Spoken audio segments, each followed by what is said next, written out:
Hey everybody, it's Piper here.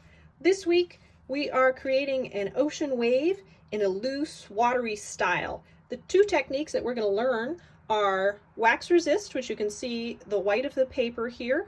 It preserves the white of the paper so you don't have to think about that so much.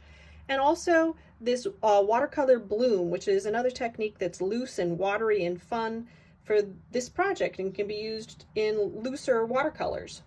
So we are going to use a birthday candle to preserve the white of our paper. You can also use a crayon if you have that, or you can use an oil crayon. I use this birthday candle because it really doesn't show in the painting. It just looks like the white of the paper. So this is a really nice technique. All right, let's get started. Okay, for supplies today you will need water, a paper towel, your watercolor set, a scrap piece of paper to test your washes on, a couple of brushes, larger one if you have it, your pencil, some white birthday candles, a lid or small plate or something that's circular that will fit on your watercolor paper, and I am using the watercolor pad that came in the art bag that you got, and I'm just leaving it right on the pad today. So I've got a whole sheet, and this is like a sandwich plate or something size. It's just a Tupperware lid that I'm using for a circle, but anything that fits on your paper about like that will work just fine. Okay, so I'm putting my lid, centering it kind of on my paper, and I'm going to just trace around it very, very carefully and softly. Don't make it a hard mark. We want to be able to erase this. I'm going to go a little bit harder on mine so you can actually see it, but I don't want you to go super hard with it. Okay, so the two techniques that we are going to learn today are wax resist, and that's what we're going to use the birthday candles for. And we're also going to use a bloom technique later on, which I'll show you. So now if you wanted to, you could use a smaller circle to plan out the inside curl of your wave. And I think it's a nice little guide. I'm just going to circle just the sort of upper left hand section of it and not do the rest. I'm going to flatten this out a little bit as it comes out. So it's more like a spiral coming out this way. Now I want to plan out where the white of my wave, I have a finished wave here to look at.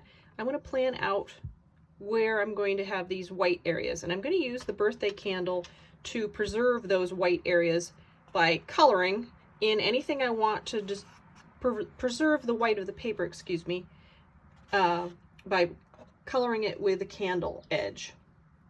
So what the wax does is attaches to your paper and then resists that watery wash that we're going to put over the top of it.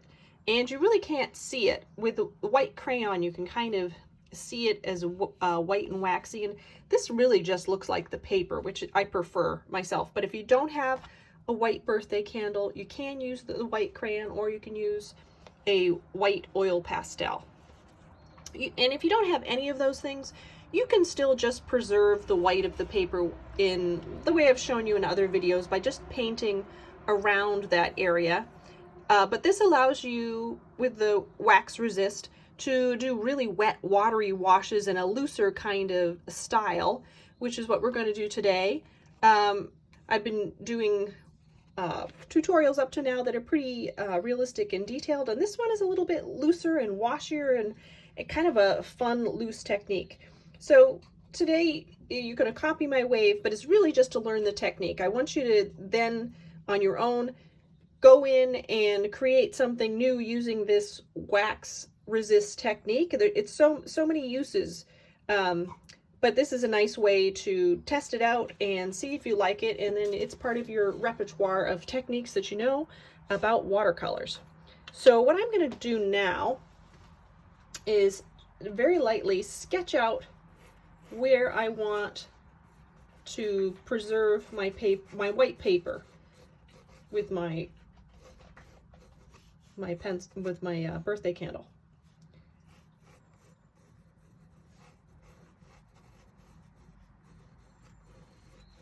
So I'm just loosely sketching in where I think the white of the wave would be. And I can add some little droplets of water that might be flying off the wave. Sometimes they arc up. It is really nice to have a reference photo too to look at so you get the idea of the wave, but it's not necessary because we are really doing a very loose technique today. So I'm just going to lighten some of my pencil marks. I already know they're a little dark and I don't really want them. And especially where I'm going to be preserving this with the white of the paper with the birthday candle, I want to make sure I don't have those pencil marks underneath. Now, if you have one of these Mars plastic erasers, these are really nice. They don't tear up your paper and they don't leave any kind of marks themselves. Sometimes you get an eraser that actually, like these, sometimes these red erasers will leave marks on your paper. We definitely don't want that. So I'm just kind of giving myself a very soft little outline of where I want that white birthday candle to preserve the white of my paper. And I also want to do some of that sort of foamy wave that you might see in the trough of the wave. And if you're interested in finding a reference photo, if you don't have a picture of your own already, the two good sources for that are pmp-art.com. They're free photos there for artists to use while they're painting or drawing, whatever. And also unsplash.com is a great site to find reference photos if you don't have a picture of it your own. I prefer to take my own pictures most of the time, but this one is a kind of a difficult wave to actually capture. And we don't really have these huge waves in Kennebunk unless we have a storm.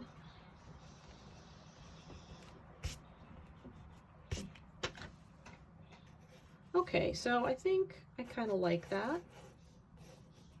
Just a little bit. And now I'm going to make sure that I remove any lines that I don't want preserved underneath my wax.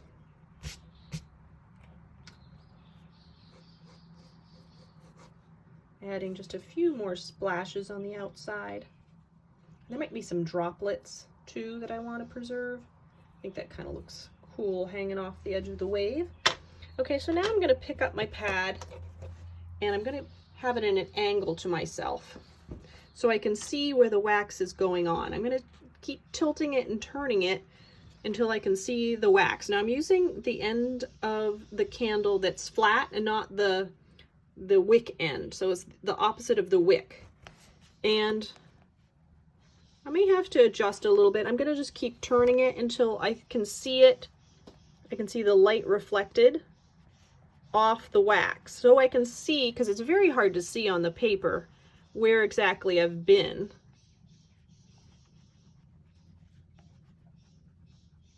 And in places where I really want it white, because the paper itself has a bit of texture, and the crayon will definitely, the crayon, oil pastel, or birthday candle, whatever you're using, will definitely pick up that texture.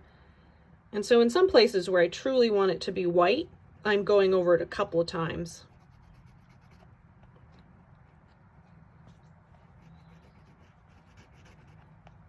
I'm going to keep moving. I'm going to color it in the direction that the wave movement is. So I'm going around in this circle, and that's the way I'm going to paint. Everything is going to be moving in this circle. I'm not going to draw like this, because that will leave an obvious line that doesn't look like a wave.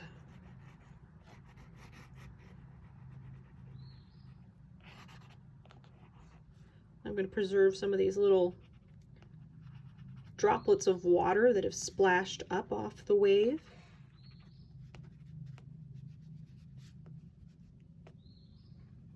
And it's really hard to see where I've been, but I'm going to keep slanting my paper until I get an angle where I can see from the light bouncing off of it that I've been there. It'll look kind of shiny, almost looks wet. And then I'm going to go back through and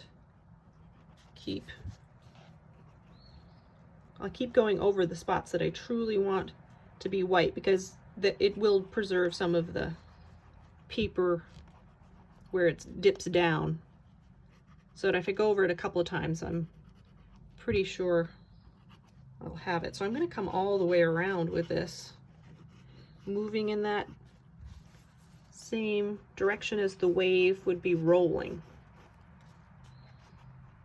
I'm going to paint that in that motion and that curve, the arc of the wave. And I keep turning it and checking to see if I've gotten covered the areas that are important to be super white. And then some areas I'm leaving lighter, because the technique we're using kind of leaves a nice wavy look to it. All right, now I think I'm probably done with the top of my wave. I'm still checking to see that I got all those spots. I don't think I got these droplets yet. And now I'm going to come down to the bottom here, and I'm going to start preserving some of those sort of foamy lines that we see in waves.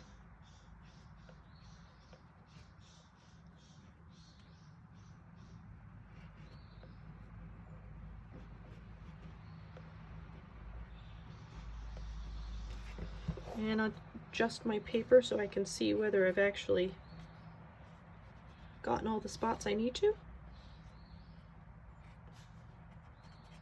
Oh, my candle broke. Still works though.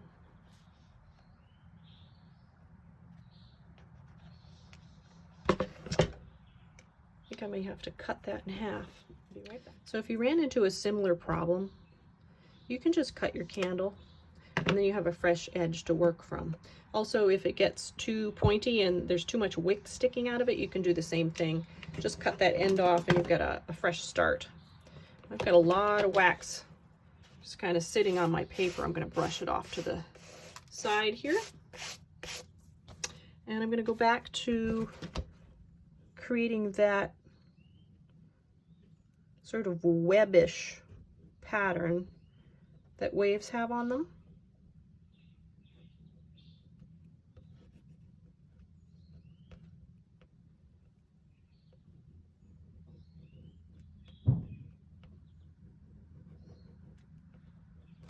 And then I'm gonna turn my paper side to side to see if I like what I've created, because it is hard to see. But I got my light just right so I can see where I've been with the birthday candle.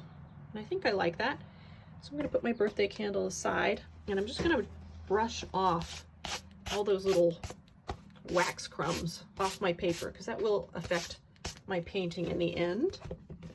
Okay, move my pencil and eraser, and I have two brushes here. I think I'm going to use the larger of the two, and I'm going to wet down my paints. I'm going to wet down all my blues, maybe some of these greens, maybe even I might even want a little black. I don't know. We'll see as I go here. So to start with, I want to work from dark to light. I've already preserved my whites, so I don't have to think about that step. Now I just want to do the softest color first and kind of map out where I want my color. So I'm going to go lighter than I'll probably end up having the first wash, but it's just so that If I need to change it, it's still pretty light, it's easy to do. If I go super dark to start with, it makes it a lot harder to change things. And also if you need to change something, it's better to do it while it's wet and don't wait till it's dry to fix it. Okay, so I've mixed up quite a bit of watery wash over here on the side for myself, and I'm just going to be thinking about how I want this wave to look. I'm painting in the direction, the flow of the wave in this circular motion. And you're going to start to see how that wax resist is working. When I go over the top of it, the paint won't stay. See how that's working? I'm mapping out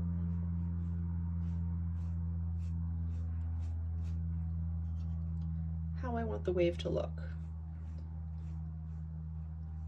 using the marks that I made earlier, the pencil sketch I used to guide me.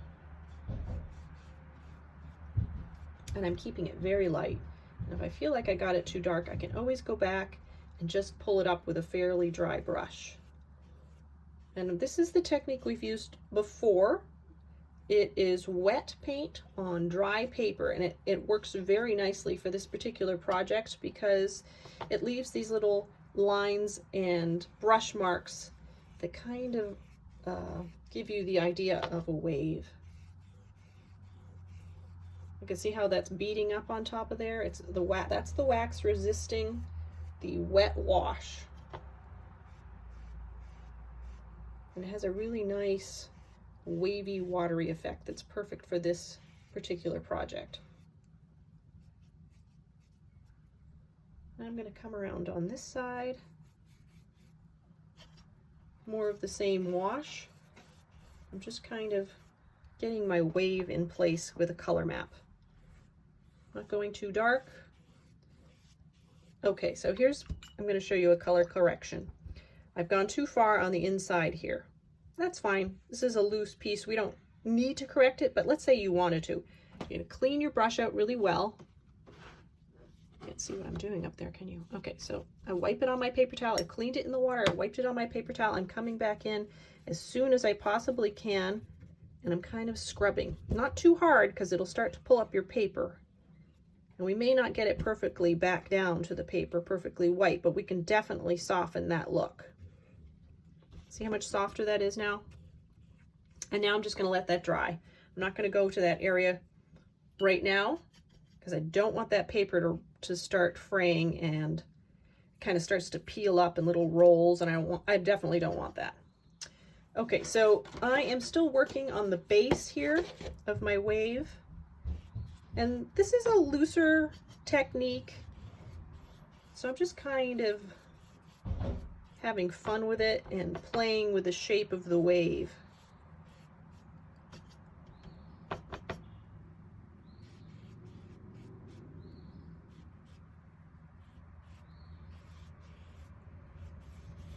Following that circle shape will really help you keep it looking like a wave.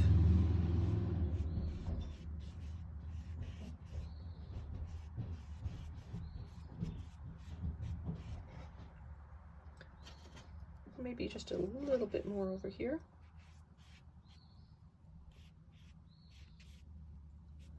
Okay, I like what has happened here for the first color. And now I'm not going to wait for it to dry. I'm just going to go right in with the next color. So I'm going to mix up some of this blue, this next blue, the next step up that's a little bit darker. I've really loaded up my brush with the paint, and I'm also going to take a little bit of this green color here. I'm mixing that up. I'm going to test it to see if I like it. I do like it, but I think maybe it needs a bit more blue. So I'm cleaning my brush before I go back into that pan, and I'm scooping up more blue. And I'm going to test again to see if I like it.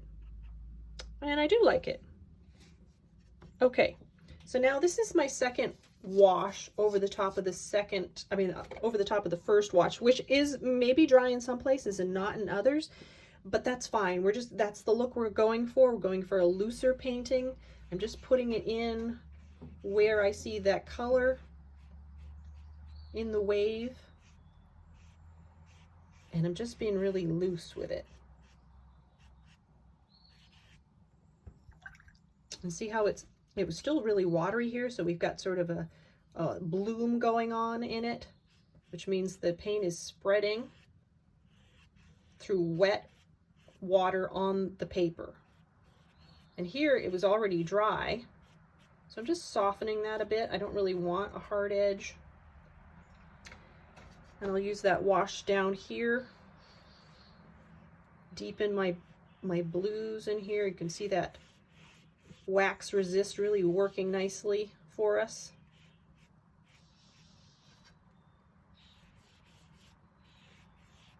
Anywhere I see a little bit darker blue-green, I'm going to put that in, and I'm just being really loose with my brushwork.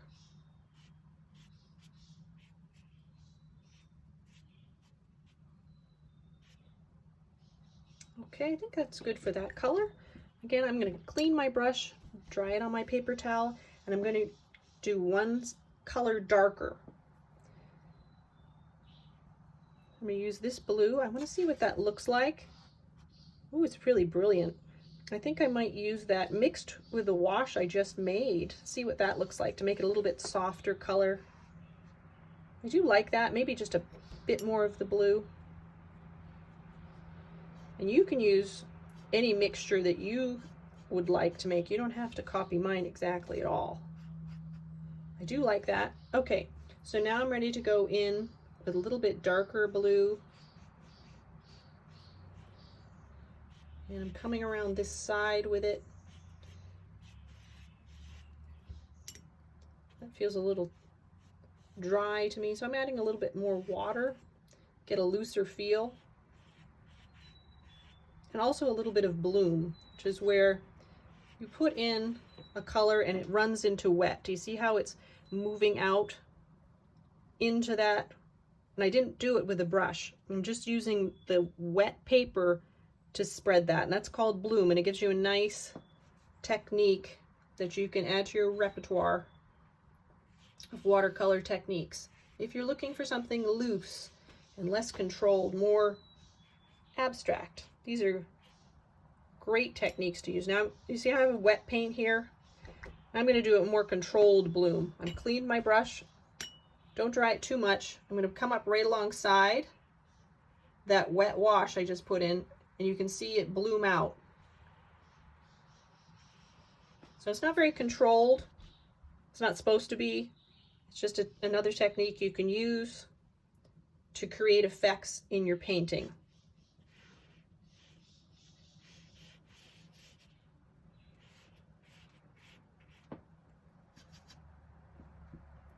Maybe a little bit up here.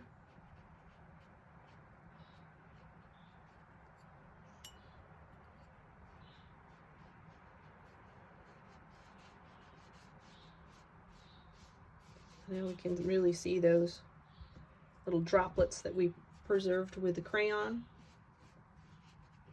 birthday candle, whatever you used.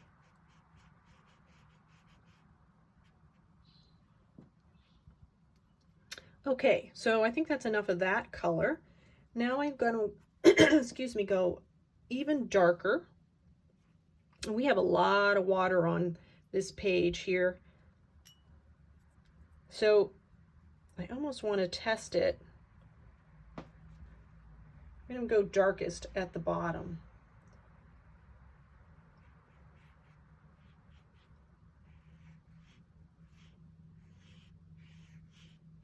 Using that circular sweep with my brush to preserve the shape of the wave, but still keep it loose.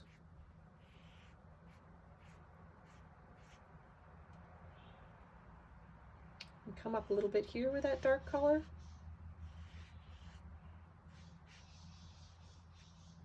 Maybe just on the edge of the wax resist area. Come up just a little darker in there.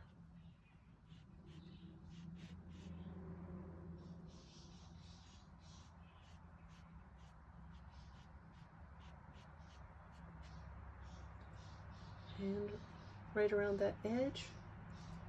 Maybe I want to soften that a little bit. Maybe that was too harsh. I can always go back in with a clean brush and just soften it a bit.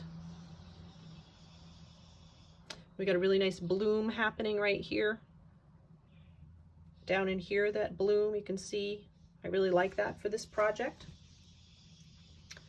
And I think I want to fix the circle here just a little bit. So I'm going to go back in with a little bit of that blue. Just kind of preserve that circle a bit. But that's a bit dark, so I'm going to lighten it with a wet brush. Don't want to get too dark in there.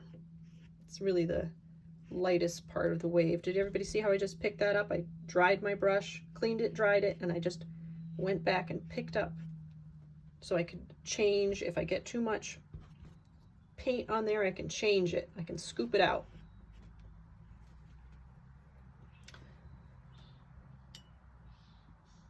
And let's say I wanted this area to be wetter and washier than it is.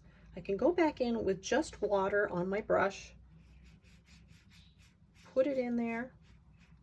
Can't really see it yet, but then when we go back in with paint on the brush, we're getting a little bit of bloom happening, and it's soft. I might want to do the same thing on the edge here of my inner circle, just going in with just water and just the areas that I want it to bloom a bit. Then I'm taking that first lightest blue and I'm dropping it in.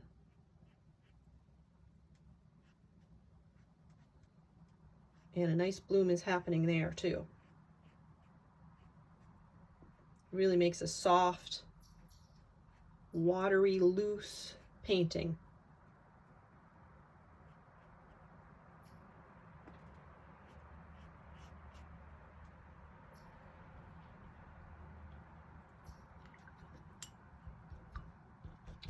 All right, I'm going to step back and see if I feel like my painting needs any darker areas or anything I want to change. If I want to add another color maybe. I could go into kind of purpley blues. There's a, I could go all the way to black if I wanted to. I might just do a darker purpley blue. I really want it wet to preserve all that nice bloom that I have happening here. I'm going to test that color on here, and I do like it, maybe a little bit more purple.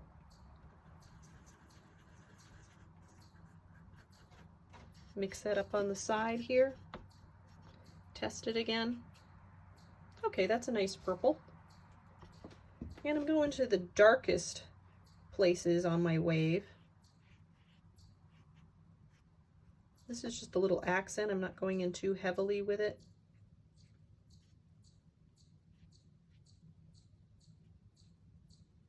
Getting some nice bloom going on in here. I can drop it into the bloom I already have.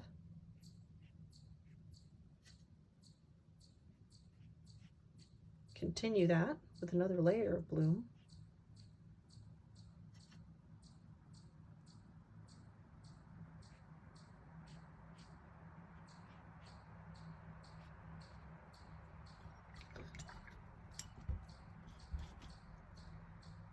And I might want to just lighten that color, put more water into it. I'm using the same little pan that I just mixed up. I'm just putting a lot more water in it so it's a softer tone. It's not so dark.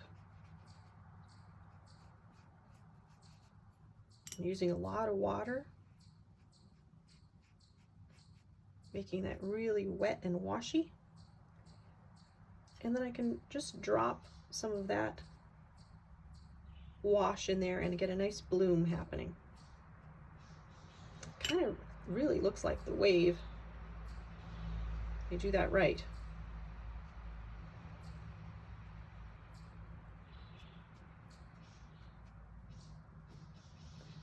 All right, I think I'm happy with this painting. I hope you enjoyed learning about these techniques. We did wax resist today, and we did watercolor bloom for looser, more abstract paintings. Okay, I'll see you next week. Bye-bye.